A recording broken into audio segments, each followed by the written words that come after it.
Hello students, welcome to another session of atoms and molecules. आज के session में हम बात करने वाले हैं मोल कॉन्सेप्ट की।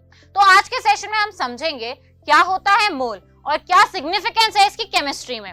चलिए स्टार्ट करते हैं आज का सेशन।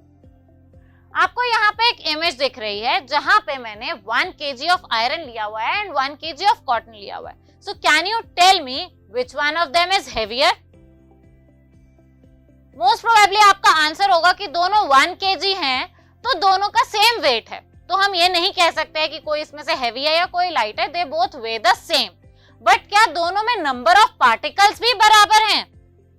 अब इस क्वेश्चन का आंसर करने के लिए हम समझते हैं कि हम जब भी मार्केट जाते हैं और कोई सामान खरीदते हैं तो उसको हम अलग अलग यूनिट्स में खरीदते हैं। जैसे अगर मुझे राइस खरीदना है तो मैं राइस खरीदूंगी, 1 किलो राइस दे दीजिए, 2 किलो, 3 किलो, 5 किलो केजीज में।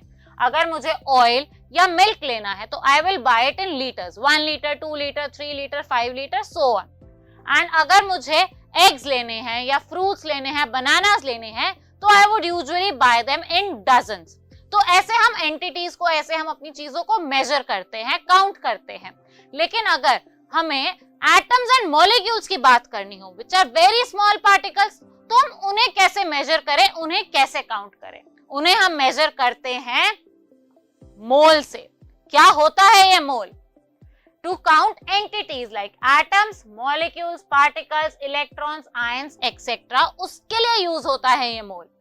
एंड इट्स का सिंबल होता है MOL, mole, which is the SI unit for amount of substance. अब समझते हैं मोल होता क्या है। So mole is similar to a dozen. जैसे मैंने अभी आपको बताया कि हमें एग्स काउंट करने होते हैं, बनानास काउंट करने होते हैं, तो हम डजन में काउंट करते हैं। 1 डजन इज इक्वल टू 12। ऐसे ही 1 mole is equal to 6.022 into 10 की पावर 23 नंबर ऑफ पार्टिकल्स। ये पार्टिकल्स एटम भी हो सकते हैं, मॉलिक्यूल्स भी हो सकते हैं और आयंस भी हो सकते हैं। और इस नंबर को हम कहते हैं एवोगाड्रोस नंबर या फिर Avogadro's constant, named after the scientist Amedeo Avogadro, जिन्होंने ये नंबर दिया था। This number is the fixed numerical value. ये नंबर हमेशा फिक्स रहता है। एवोगाड्रो कांस्टेंट, जिसको हम Na से भी रिप्रेजेंट करते हैं, and when it is expressed in the unit पर मोल is called the Avogadro's number.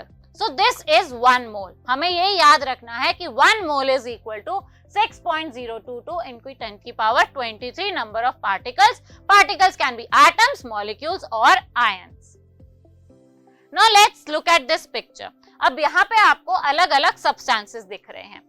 First में आपको सुक्रोज दिख रहा है, सेकंड में कॉपर सल्फेट है, थर्ड में सल्फर है, सोडियम क्लोराइड है, मर्क्यूरी ऑक्साइड एंड कॉपर है। You know what is common in all these pictures? यहाँ पे जो भी हमने क्वांटिटी दिखाई हुई है दैट इज इक्वल टू 1 मोल। अब क्वांटिटी 1 मोल है, but you can see in the image कि सुक्रोज की कितनी ज्यादा है एंड कॉपर की कितनी कम है। क्योंकि जब हम 1 मोल की बात करते हैं ना, तो हम number of entities, number of atoms या नंबर ऑफ मॉलिक्यूल्स की बात करते हैं। तो 1 मोल ऑफ सुक्रोज में इतनी ज्यादा क्वांटिटी आती है, 6.022 इंटू 10 की power 23 particles, and 1 mole of copper में इतनी क्वांटिटी आती है। नाउ लेट्स अंडरस्टैंड कि मोल कॉन्सेप्ट होता क्या है। 1 mole of hydrogen atoms is equal to 6.022 into 10 की पावर 23 एटम। तो अगर मैं हाइड्रोजन एटम्स की बात करूंगी 1 मोल की, तो उसमें ये नंबर ऑफ एटम्स होंगे। 1 mole of water molecules, molecules की बात हो रही है क्योंकि water is a compound, is equal to 6.022 into 10 की पावर 23 वाटर मॉलिक्यूल्स। तो अगर हम वाटर का भी 1 मोल लेंगे तो उसमें भी नंबर ऑफ मॉलिक्यूल्स इतने ही होंगे, which is equal to Avogadro's constant. अगर हम सोडियम क्लोराइड का 1 मोल लेंगे तो उसमें कितने नंबर ऑफ मॉलिक्यूल्स होंगे? 6.022 इंटू 10 की पावर 23 सोडियम क्लोराइड मॉलिक्यूल्स। क्योंकि sodium chloride is a compound, तो हम उसके मॉलिक्यूल्स काउंट करेंगे। So students, this is mole concept. हमें यह समझना है कि 1 मोल ऑफ अ सब्सटेंस, वो सब्सटेंस कुछ भी हो सकता है, एक एलिमेंट भी हो सकता है, एक कंपाउंड भी हो सकता है, is always equal to 6.022 into 10 की पावर 23 नंबर ऑफ एटम्स और मॉलिक्यूल्स, डिपेंडिंग ऑन कि वो एलिमेंट है या कंपाउंड है। अब मोल का मतलब क्या है और मोल कहाँ पे सिग्निफिकेंट है वो समझ लेते हैं। So it helps chemist measure and predict reactions, क्योंकि हमारे जब केमिकल रिएक्शंस होते हैं उसमें क्वांटिटी मेजर करने के लिए और हमारा क्या रिजल्ट आएगा उसमें ये मोल जो है बहुत जरूरी है, क्योंकि it's a unit.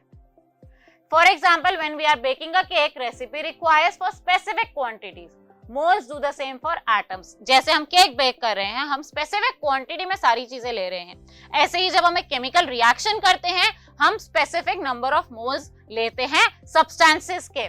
So medicine में अगर हम बात करें तो mole calculations they ensure correct dosages of drugs. Proper dosage हो ड्रग्स की, जो हम ड्रग्स बना रहे हैं, जो मेडिसिन बना रहे हैं, उनका कॉन्स्टिट्यूशन जो है वो प्रॉपर हो, तो वहां पे मोल का यूज होता है टू मेजर क्वांटिटी। अब हम देखते हैं मोलर मास क्या होता है। The mass of 1 mole of a substance is equal to relative atomic mass और मॉलिक्यूलर मास इन ग्राम्स। तो अगर हम किसी भी सब्सटेंस के मोलर मास की बात करते हैं, तो अगर वो एलिमेंट है तो उसका जो एटॉमिक मास होता है इन ग्राम्स, मोलर मास उसके इक्वल होता है। एंड अगर वो कंपाउंड है तो उसका जो मॉलिक्यूलर मास होगा इन ग्राम्स, मोलर मास उसके इक्वल होगा। अब देखते हैं मोलर मास की यूनिट क्या होती है। It is often represented in terms of grams पर मोल, जिसको हम जी पर मोल भी कहते हैं। फॉर एग्जाम्पल अगर हम हाइड्रोजन की बात करें तो atomic mass of hydrogen is 1 atomic mass unit, और उसका जो मास होगा 1 मोल का वो हो जाएगा 1 ग्राम।